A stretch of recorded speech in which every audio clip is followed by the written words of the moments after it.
This ITIC report on sustainable tourism comes at a really important time in our recovery. We all know that we've gone through 2 years of existential crisis due to the drop in international visitors caused by the COVID pandemic. But now we're at a point in time where we can recover competitively. Sustainability in tourism is very, very important. It's the lifeline of what tourism should be about in Ireland. Yeah, it's important to remember that sustainability is multifaceted. You've got environmental considerations, but you've also got economic and social considerations. And really for our challenge to be a success, we need to make sure these things work together and there's collaboration to achieve these things. And that's really what the ITIC report is pointing towards as well. So when it comes to sustainability, should we focus just on carbon? I think carbon is an incredibly important element of sustainability, but it's not the only element. There's multiple other things that we should keep in mind. The economic benefits of providing so many jobs, and then the softer side of things where the amount of cultural exchange, understanding of other cultures, community building, spreading of wealth around the world that are massive important elements. So I think if we only focus on carbon, we're doing ourselves a disservice. I think one thing that's really come out of the last couple of years, again through the COVID crisis, is the fact that we've come together in Ireland as an industry, as a tourism industry. That collaboration, I think, has never been seen before. So if we use that now to target our sustainability challenge, I think that's something that certainly is achievable, and we will do it. The hotel sector and the Irish Hotels Federation particularly is very, very committed to reducing its carbon footprint. It's about educating all of our hotels and guest houses all around the country. So it's extremely important that we are continually taking metrics. A great start is the soon-to-be announced Fáilte Ireland Carbon Calculator and Climate Action Playbook, which will give the industry, the sector, the tools to measure, to manage and to move forward.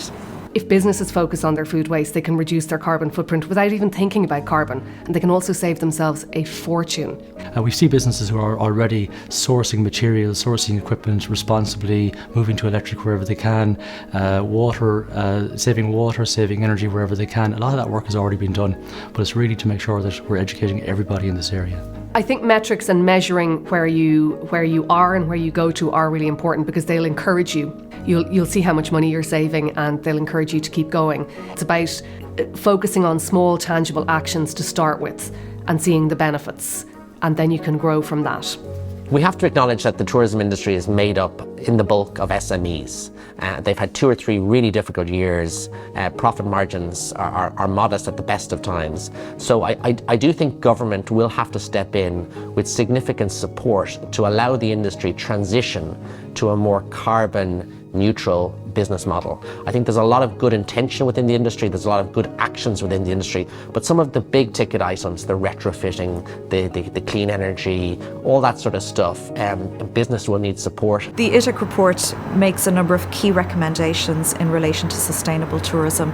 What we would like to see going forward is very much a collaborative approach, working with government, working with national stakeholders. In terms of commitment to the sustainability agenda, I think tourism as a whole in Ireland is really, really committed to it. They want to do it, but a lot of people aren't quite sure where to start.